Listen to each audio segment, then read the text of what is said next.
आजच्या या प्रचंड अशा जाहीर सभेसाठी ज्यांना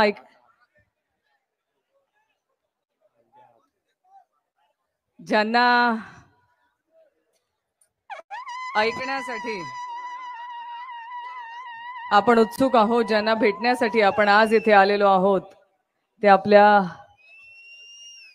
सगळ्यांचे लाडके नेते, खरं ज्यांनी शेतकरी बांधवांच्या पाठीशी उभं राहण्याचं काम केलं, प्रत्येक जाती धर्माच्या व्यक्तीच्या पाठीशी उभं राहण्याचं काम केलं, माझ्यासारख्या अनेक महिला भगिनींच्या पाठीशी उभं राहण्याचं काम केलं, ते आमचे सगळ्यांचे लाडके नेते, पक्षाचे सर्व आदरणीय शरदचंद्रजी पवार साहेब, इथे उपस्थित असलेले आदरणीय आमदार श्री एकनाथराव खडसे साहेब, आदरणीय आमदार श्री दादा चौधरी, ज्यांनी आत्ताच आपल्याला मार्गदर्शन केलं, ते आपल्या राष्ट्रवादी काँग्रेस शरदचंद्र पवार पक्षाचे नेते आदरणीय ॲडव्होकेट भैयासाहेब रवींद्र पाटील, इथे उपस्थित असलेले उदयदादा पाटील, जिल्हाध्यक्ष आदरणीय प्रमोद भाऊ, राष्ट्रीय काँग्रेस पक्षाचे ज्येष्ठ नेते आदरणीय डॉक्टर जगदीशजी पाटील, माफदाचे प्रदेशाध्यक्ष आदरणीय विनोद भाऊ तराळ, येथे उपस्थित असलेले रावेर लोकसभा संपर्क प्रमुख उद्धव बाळासाहेब ठाकरे यांचे आदरणीय विजय दादा परब, शिवसेना उद्धव बाळासाहेब ठाकरे सेनेचे नेते आदरणीय मनोहर दादा खैरनार, आदरणीय अरुण दादा पाटील, इथे उपस्थित असलेले सुधीर भाऊ तराळ. खरं व्यासपीठावरच्या प्रत्येक व्यक्तीचं नाव घेणं इथे अपेक्षित आहे, पण वेळेचं बंधन आहे, कारण साहेबांना पुढच्या सभेसाठी जायचंय. व्यासपीठावर उपस्थित असलेले महाविकास आघाडीचे सगळे नेतेगण आणि माझ्यासोबत इथे उपस्थित असलेले रावेर विधानसभेसाठी महाविकास आघाडीचे अधिकृत उमेदवार धनंजय दादा शिरीष चौधरी, त्याचबरोबर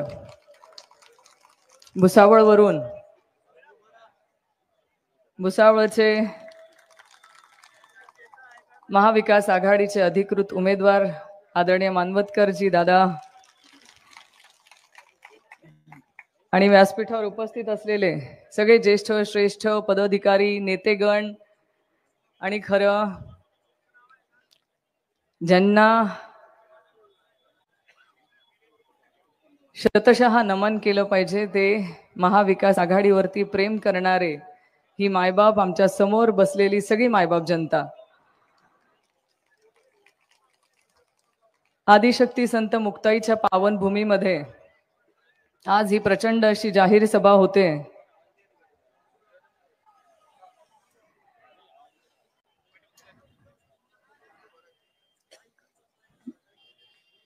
खरं नेत्यांची नावं एवढी झाली आहेत, मला वेळेचं बंधन असल्यामुळे बोलायची घाई आहे, त्याच्यामुळे आदरणीय काँग्रेस पक्षाचे जिल्हाध्यक्ष आदरणीय प्रदीप दादा पवार यांचं नाव विसरले, क्षमस्व. खरं आदिशक्ती संत मुक्ताईच्या पावनभूमीमध्ये ही प्रचंड अशी जाहीर सभा आज इथे होते. या सभेसाठी मला माहिती आहे तुम्ही सगळे साहेबांना ऐकण्यासाठी इच्छुक आहात. आपल्या ह्या संपूर्ण मतदारसंघातून कानाकोपऱ्यांमधून तुम्ही इथे साहेबांना ऐकण्यासाठी आलात. खरं साहेबांवरती आपण ह्या मतदारसंघाने अतोनात असं प्रेम साहेबांवरती केलंय. गेल्या अनेक वर्षांपासून तुम्ही साहेबांच्या पाठीशी खंबीरपणे उभं राहण्याचं काम केलंय. हा पक्ष मोठा करण्यामध्ये, टिकवून ठेवण्यामध्ये तुमचं सगळ्यांचं मोलाचं योगदान कायम राहिलंय, आणि तुम्ही रक्ताचं पाणी करून हा पक्ष वाढवलाय, आणि ह्या पक्षाचं एका वटवृक्षामध्ये रूपांतर केलंय. ते वटवृक्षाची ही फांदी, पानं, फुलं ही सगळी इथे दिसत आहेत. एवढं मोठं आज हे वटवृक्षामध्ये रूपांतर झालेला आपला पक्ष बघून नक्कीच मनाला आनंद होतोय की आपला राष्ट्रवादी काँग्रेस शरदचंद्र पवार पक्ष आज संपूर्ण महाराष्ट्रात नाही तर संपूर्ण भारत देशामध्ये एक अलौकिक असं नाव त्यांनी केलंय.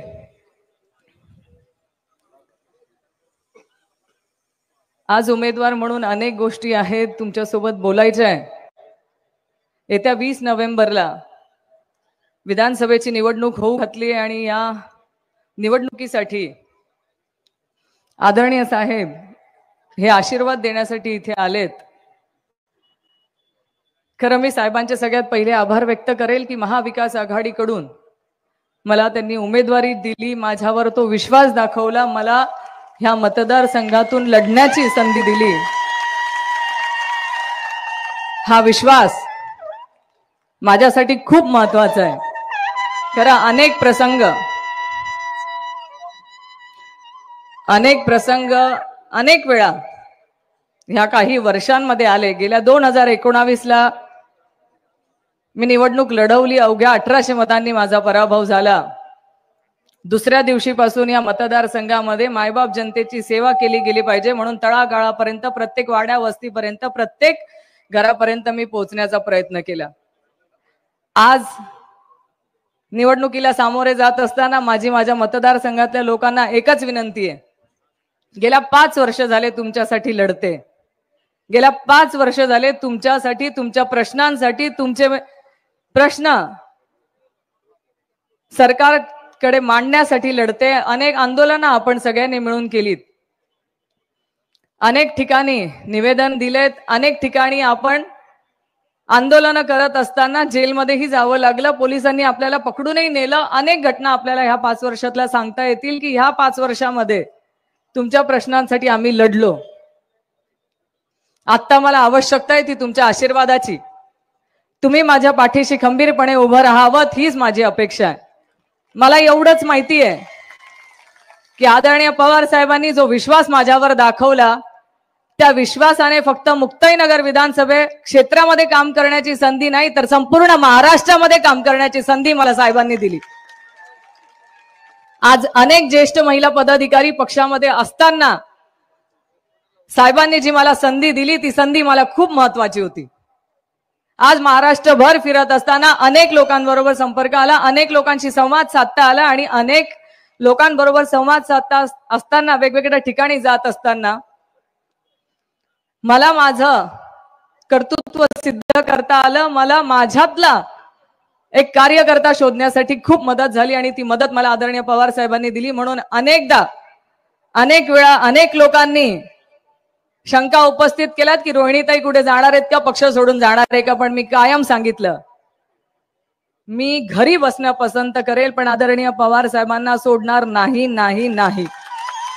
आणि त्याच माध्यमातून अनेकदा अनेक आश्वासनं मिळाली. अनेकदा अनेक लोकांनी पक्षामध्ये येण्याची विनंती जरी केली असली तरी मी ठाम माझ्या विचारावरती होती. जेव्हा मला पवार साहेबांनी हे जेव्हा मला पवार साहेबांना अनेक नेते सोडून गेले त्याही वेळेस अनेक लोकांनी सांगितलं होतं की तिकडे सत्ता आहे, आपण सत्तेच्या विरोधात आहोत, आपण इथे लढणार आहोत. ज्या पक्ष संपलाय त्या पक्षाकडे काहीच नाहीये, नेते नाहीयेत, अशा पक्षामध्ये तुम्ही काय करणार आहात थांबून. त्याही वेळेस मला विश्वास होता तुम्हारे पास गाड़ी, बंगला, धन दौलत, सरकार सब कुछ हो सकता है पर हमारे पास पवार साहेब है और उस पे ऊपर हमारा विश्वास है. आणि पवार साहेबांची जादू झाली आणि पवार साहेबांनी लोकसभेमध्ये प्रत्येकाला हे दाखवून दिलं की आदरणीय पवार साहेब काहीही करू शकतात, ठरवलं तर सत्ता पालटवू शकतात. ते लोकसभेमध्ये आपण बघितलं. खरं ह्या मतदारसंघाला वारकरी संप्रदायाचा एक वेगळा इतिहास आहे. पण ह्याच पावनभूमीमध्ये बसलेला असताना एक खंत गेल्या 5 वर्ष झाले तुमच्या माझ्या प्रत्येकाच्या मनाला टोचत बोचत असेल, ती म्हणजे ज्या आदिशक्ती संत मुक्ताबाईंचं नाव घेऊन या मतदारसंघाचा उल्लेख केला जातो त्या आदिशक्ती संत मुक्ताबाईंच्या मंदिराला जाणीवपूर्वक गेले 5 वर्ष झाले 1 रुपयाचा निधी न देण्याचं करंटेक काम माझ्या विरोधातल्या लोकप्रतिनिधींनी केलंय. तुम्हाला माहितीये ह्या मंदिराला 5 वर्षामध्ये कळस विना कळसाने हे मंदिर आहे. कळसाशिवाय मंदिर असतं का आपलं? आज ज्या मंदिराला गेल्या 5 वर्षामध्ये विना कळसाचा ठेवलंय ज्या आदिशक्ती संत मुक्ताईंच्या नावाने ह्या मुक्ताईनगरचं नाव आदराने संपूर्ण महाराष्ट्रात नाही तर संपूर्ण भारतात घेतलं जातं, त्या आदिशक्ती संत मुक्ताईच्या मंदिरासाठी एकही रुपया हे गेल्या 5 वर्षामध्ये देऊ शकले नाहीत. हे आमच्या सारख्या अनेक वारकरी संप्रदायामध्ये जे आदिशक्ती संत मुक्ताईंच्या पायाशी जन्माला आले ना, त्यांना खंत आहे. का दिला नाही? जाणीवपूर्वक? असे अनेक प्रश्न या मतदारसंघामध्ये आहेत. पण माझ्या वतीने मी एवढं नक्कीच सांगेल की सगळ्यात पहिलं काम आपल्याला काय करायचं असेल आपल्या मतदारसंघामध्ये तर आदिशक्ती संत मुक्ताबाईंचं जो जीर्णोद्धाराचं स्वप्न घेऊन भाऊंनी नाथाभाऊंनी 100 कोटी रुपये या प्रोजेक्टसाठी मंजूर करून हा प्रकल्प पूर्णत्वास नेण्याचं काम मी माझ्या माध्यमातून नक्की करण्याचा प्रयत्न करेल. हेच मंदिर नाही तर मेहूनचं आदिशक्ती संत मुक्ताईंचं मंदिर असेल किंवा आपला नवीन मुक्ताई मंदिर असेल, ह्या तिघही मंदिरांच्या व्यवस्था तिथे सगळं डेव्हलपमेंट झाल्या पाहिजे, जेथून जे वारकरी लोक आपल्या मुक्ताईमध्ये येतात त्यांना त्यांच्या मंदिरामध्ये आल्यानंतर सगळ्या व्यवस्था करण्यासाठी मी माझ्या माध्यमातून नक्की प्रयत्न करेन. आज मतदारसंघातल्या ज्या उपसा सिंचन योजना आदरणीय नाथाभाऊंच्या काळामध्ये सुरुवात झाल्या, ज्याच्या पाया रोवला गेला, त्या उपसा सिंचन योजना गेल्या 5 वर्षामध्ये यांनी 1 रुपया देखील न आणण्याचं काम केलंय. मला सांगा, ज्या कुरा वडोदा उपसा सिंचन योजनेचं 80% काम पूर्ण झालंय, फक्त 20% काम अपूर्ण आहे. त्या कुरा वडोदा उपसा सिंचन योजनेला हे लोक 5 वर्ष सत्तेमध्ये असताना एकही रुपया का आणू शकले नाहीत? जर त्या योजनेला पैसा आला असता तर माझ्या कुरा वडोदा परिसरातल्या सगळ्या शेतकरी बांधवांच्या शेतीपर्यंत पाणी गेलं असतं आणि तो परिसर हिरवागार झाला असता. पण इच्छाशक्ती नाही, लोकांसाठी कामं करायची नाहीत. 1 रुपया त्या योजनेसाठी आणला नाही. मुक्ताई उपसा सिंचन योजना असो किंवा बोदवड उपसा सिंचन योजना असो, वरणगाव उपसा सिंचन योजना असो, या जर योजना आजूबाजूच्या आपल्या या सगळ्या योजना पूर्ण झाल्या असत्या तर आपल्या मतदारसंघामध्ये पाण्याची गंगा वाहिली असती आणि प्रत्येकाच्या शेतीच्या बांधापर्यंत पाणी गेलं असतं. तुमच्या शेताच्या पाणी बांधापर्यंत पाणी गेलं असतं ना, तर आज बोदवड तालुक्यासारखा तालुका दुष्काळग्रस्त राहिला नसता. का नाही गेलं? जेव्हा तुम्हाला 5 वर्ष सत्तेची मिळाली, काही तर दिले असते. आपलं जेव्हा सुरुवातीला 2.5 वर्षाचं सरकार होतं तेव्हा आदरणीय प्रांत अध्यक्ष जयंतराव पाटील साहेब यांनी बोदवड उपसा सिंचनला 100 कोटी रुपये दिले होते. त्याच्यानंतर 1 रुपया देखील त्या योजनेला आलेला नाही. आज बोदवड तालुका असेल, मुक्ताईनगर तालुक्यामध्ये जिथे पाण्याचे प्रश्न आहेत, यांनी अनेक घोषणा केल्या होत्या की बोदवड तालुक्यामधला पाण्याचा प्रश्न आम्ही मिटवू. जी योजना आदरणीय नाथाभाऊंच्या काळामध्ये मंजूर झाली आणि ज्या योजनेतून त्याच बोदवड तालुक्याला पाणी पुरवठा केला जातो, त्याच योजनेच्या भरोशावरती आपण 5 वर्ष झाले पाणी पितोय. नवीन योजना कुठली झाली का? जी ओडीएची योजना भाऊंच्या माध्यमातून पूर्णत्वास गेली, त्याच एका योजनेवरून संपूर्ण बोदवड तालुक्यामध्ये पाणी आलं. त्यानंतर अनेक योजना मंजूर केल्या गेल्या, कागदोपत्री असेल किंवा भ्रष्टाचार करण्यासाठी असेल. जल जीवन मिशन योजनेसारखी योजना त्यांनी आणली, प्रत्येक गावागावापर्यंत ती योजना नेण्याचा प्रयत्न करत गेले, पण त्याच्यामध्ये भ्रष्टाचार झाला. मला सांगा, जर अशी योजना असेल की त्या योजनेमध्ये एका तरी गावामध्ये पाणी आलं का हो? मग जर ज्या योजनेमध्ये तुम्ही सांगतायत की आम्ही पाणी आणण्याचा प्रयत्न केला, मग 5 वर्षामध्ये त्या योजनेतून का नाही येऊ शकलं पाणी? 2.5 वर्ष झाले तुम्ही या सरकारमधून त्या योजनेचा गाजावाजा करतायत.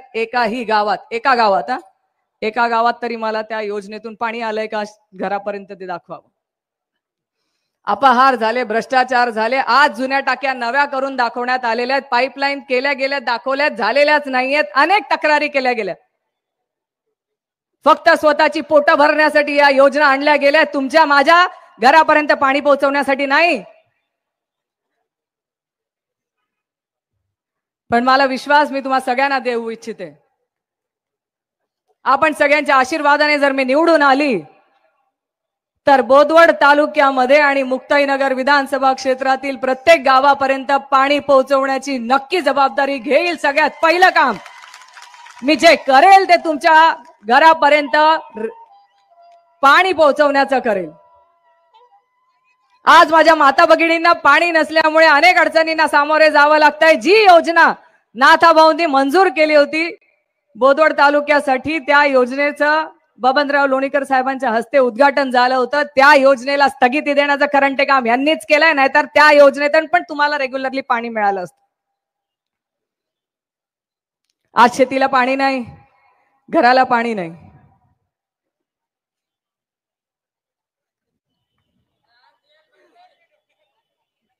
नक्कीच, पण मी तुम्हाला एवढा नक्की इथे बोलते आणि विश्वास देऊ इच्छिते की जोपर्यंत तुमच्या बोदवड तालुक्यामध्ये जास्तीत जास्त पाणी पुरवठा आपण करण्याचा माझ्या माध्यमातून मी प्रयत्न करेल आणि तो प्रयत्न तुम्हाला तो दिसेल, तुमच्या घरापर्यंत पाणी आलंय हे पण दिसेल. कारण जर आदरणीय पवार साहेबांनी ठरवलं आणि त्यांच्या मार्गदर्शनाखाली आपलं सरकार आलं तर नक्कीच आपण ते काम पूर्णत्वास नेऊयात. आज मतदारसंघातल्या अनेक तरुण बेरोजगार आहेत. आपण आपल्या माध्यमातून इथे कारखाना आणण्याचा प्रयत्न केला, आपण आपल्या माध्यमातून एक सूतगिरणी उभं करण्याचा प्रयत्न केला, जिथे अनेक लोकांना रोजगार देण्याचा प्रयत्न केला. अनेक ठिकाणी तरुणांना हाताला काम मिळावं म्हणून भाऊंच्या काळामध्येही प्रकल्पग्रस्त मुलांना नोकऱ्या लावण्याचं काम केलंय. तरुणांच्या हाताला काम मिळालं पाहिजे, त्यांना रोजगार मिळाला पाहिजे म्हणून आपण या माध्यमातून संस्था उभा करण्याचा प्रयत्न केलाय. आज ज्या काय कॉलेजेस आहेत, शाळा आहेत, तिथले आपले स्थानिक विद्यार्थीच आज तिथे नोकरी करतायत ना, त्यांच्या हाताला रोजगार मिळाला. अनेक मुलांना नोकरीच्या माध्यमातून स्वतःच्या पायावर उभं राहण्याचा आमच्या माध्यमातून आम्ही प्रयत्न केलाय.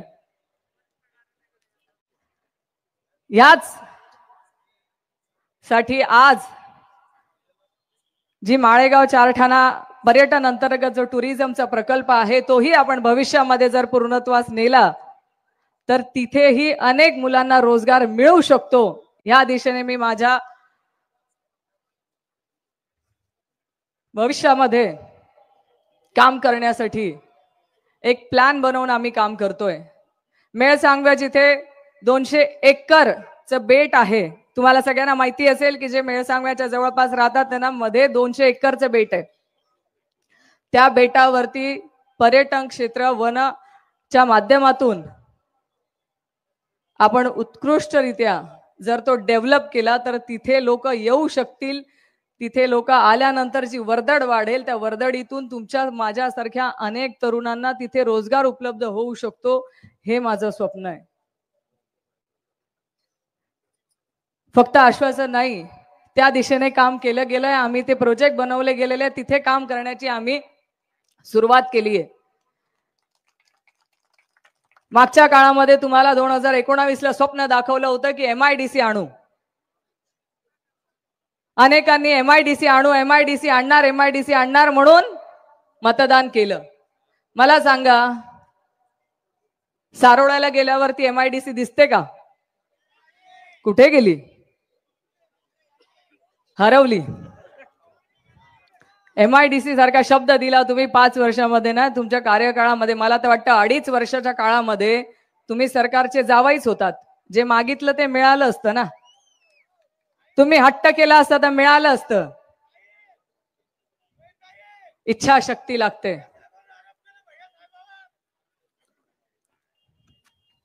माझ्या माता भगिनींनाही मी इथे नक्की आश्वस्त करू इच्छिते की शबरी आवास योजना असेल, रमाई असेल, ह्या अनेक घरकुलाच्या योजना आहेत. ह्या योजनांचा कोटा वाढवून प्रत्येकाला घर कसं मिळेल ह्यासाठी मी माझ्या माध्यमातून भविष्यात प्रयत्न करेल.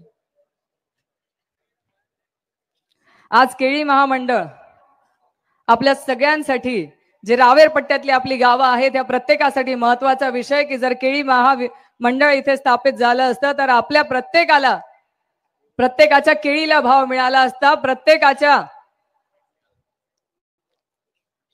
शेतीमध्ये पिकवणारा आज जे केळीचं नुकसान होत आहे त्याच्यासाठी आपल्याला भाव मिळाला असता आणि आपल्याला 2 पैसे शिल्लक मिळाले असते.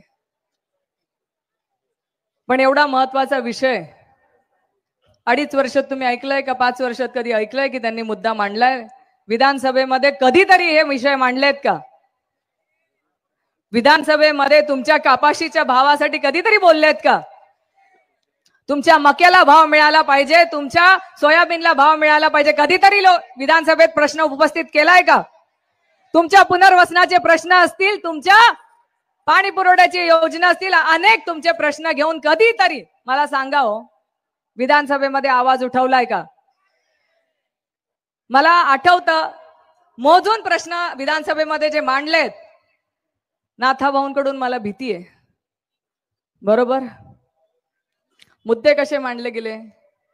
रोहिणीताई अशा आहेत, रोहिणीताईंकडून मला भीती आहे, हे भीती आहे, ते भीती आहे, ढमकय टमकय, सगळ्या तक्रारी करायला तुम्हाला विधानसभेमध्ये बोलता आलं. पण माझ्या ह्या मायबाप जनतेचे प्रश्न घेऊन, माझ्या ह्या मायबाप शेतकरी बांधवांचे प्रश्न एकदा तरी मांडलेत का हो? मग तुम्हाला तिथे निवडून देऊन उपयोग काय? जर तुम्ही आमच्या लोकांचे प्रश्न मांडणार नसाल, आमच्या या शेतकरी बांधवांचे प्रश्न मांडणार नसाल, महिलांचे प्रश्न मांडणार नसाल, तरुण बेरोजगारांचे प्रश्न मांडणार नसाल, पुनर्वसनाचे प्रश्न मांडणार नसाल, पाण्याचे प्रश्न मांडणार नसाल, घरकुलाचे प्रश्न मांडणार नसाल, निवडून कशाला द्यायचं? 50 खोक्यांसाठी?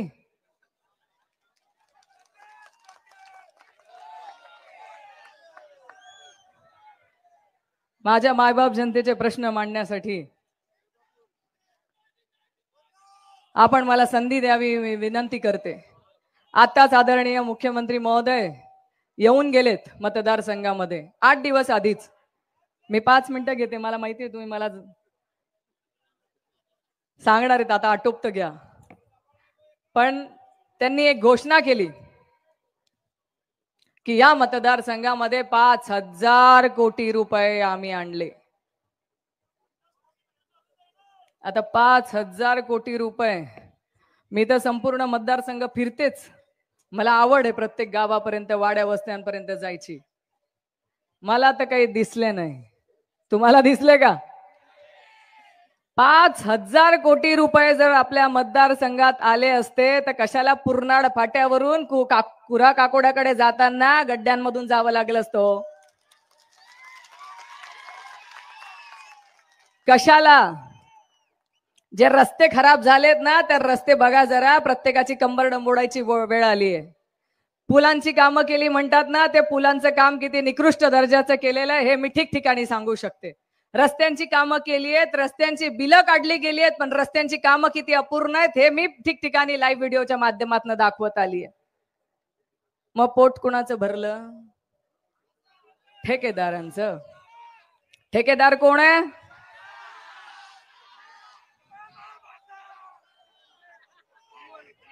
मला म्हणे माझा अभ्यास कमी आहे, मला कळत नाही की 1 किलोमीटर रस्ता किती मध्ये होतो मुरुमीकरणाचा. मी त्यांना म्हटलं बरोबर आहे, माझा अभ्यास कमी आहे, कारण ना माझ्या वडिलांनी ठेकेदारी केली ना मी ठेकेदारी केली,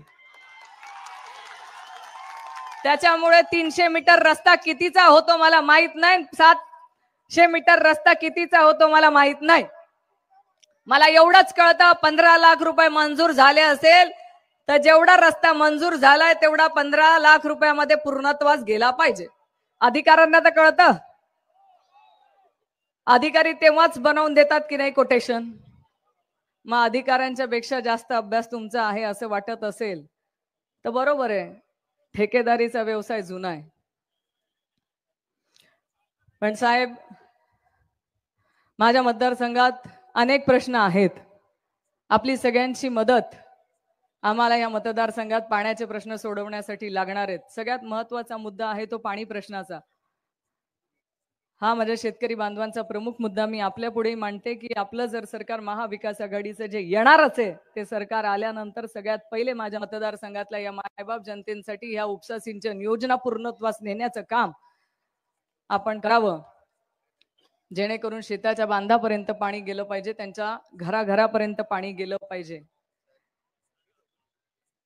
आपण आधी कृषी मंत्री असताना एक उत्तम निर्णय घेतला होता. त्यासाठी आम्ही सगळी लोक शेतकरी बांधव तुमचे मनापासून आभार व्यक्त करतो की जो केळी करपा रोगावरती आपल्या माध्यमातून आपण मोफत औषधी देण्याचं काम केलं होतं, ज्यातून प्रत्येक शेतकरी बांधव जे केळी करपा रोगाने त्रस्त होते त्यांच्या पाठीशी उभं राहण्याचं त्यावेळेस आपण काम केलं.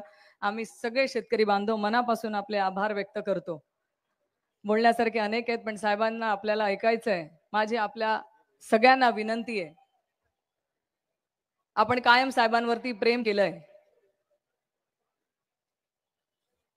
आत्ताही आपल्याला महाविकास आघाडीचं सरकार आणायचंय. एक एक जागा आपल्या प्रत्येकासाठी महत्वाची आहे. एक एक जागा निवडून आणणं आपल्यासाठी महत्वाचं आहे. त्यासाठी तुमचे आशीर्वाद माझ्या पाठीशी उभं राहू द्या. मला आपल्या माध्यमातून आपला आवाज बनून आपले प्रश्न मांडण्याची संधी द्यावी ही विनंती करते. आपलं चिन्ह आहे तुतारी वाजवणारा माणूस आणि प्रत्येक शुभ कार्य हे तुतारी वाजवूनच केलं जातं. एवढं हे शुभ चिन्ह आपल्याला मिळालंय.